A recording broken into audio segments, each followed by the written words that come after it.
ஆண்டவருடைய பரிசுத்த நாமம் இந்த நல்ல வேளையில் மகிமைப்படுவதா. தமிழ்நாட்டில் எல்லாராலும் அறியப்பட்ட ஒரு தேவ மனிதர் ஃபாதர் பெர்க்மான்ஸ் அவர்கள் எழுதின அநேக பாடலில் இந்த பாடலும் உண்டு. அந்த பாடல் இப்படி சொல்லுது: இரத்தமே சிந்தி சாட்சியாய் வாழ்வே, நிச்சயம் நிச்சயமே என்று இந்த பாடல் சொல்லுகிறது. ஆனால் அதை பாடினவர்கள் நினைத்தார்கள், ஃபாதர் அவர்கள் பாடுகிறார், ஆனால் நம்மால் ரத்தம் சிந்த முடியுமா என்று நினைத்தவர்கள் அந்த பாடலை இப்படி மாற்றினார்கள்: உம் சித்தமே செய்து சாட்சியாய் வாழ்வே, நிச்சயம் நிச்சயமே என்று மாற்றினார்கள். ஆனால் உண்மை தன்மை என்ன தெரியுமா? ரத்தம் கூட சிந்தி விடலாம். தேவ சித்தம் இந்த கடைசி காலத்தில் செய்வது அவ்வளவு கடினம்.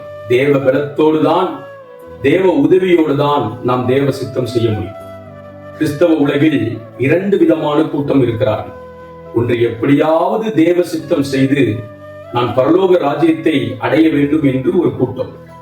இன்னொரு கூட்டம், தாங்கள் செய்வதெல்லாம் தேவ சித்தம் என்று நினைத்து தேவ சித்தத்தை செய்வதற்கு ஏற்ற உணர்வு இல்லாதபடி மாம்சத்தின் கிரியையிலேயே அப்படியே வாழ்ந்து அதே கோபம், அதே கசப்பு, அதே இச்சை, அதே வாக்குவாதம் எல்லாம் இருக்கும். கூட இயேசுவே என்று கூப்பிடுவார்கள்.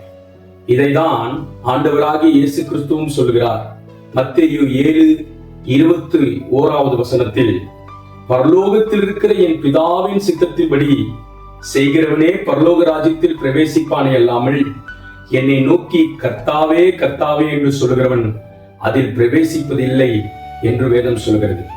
இப்படி கர்த்தருடைய நாமத்தை சொல்லிக்கொண்டு தேவ சித்தம் செய்யாமல் வேதத்திற்கும் அவர்களுக்கும் சம்பந்தமில்லாதவர்களை நாம் பார்க்கும் போது அவர்களுக்காய் பாரத்தோடு நாம் ஜெபம் பண்ண வேண்டியது நம்முடைய பொறுப்பு.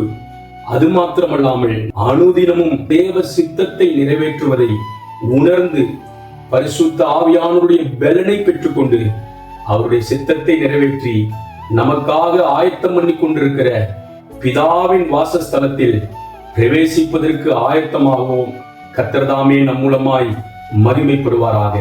God bless you.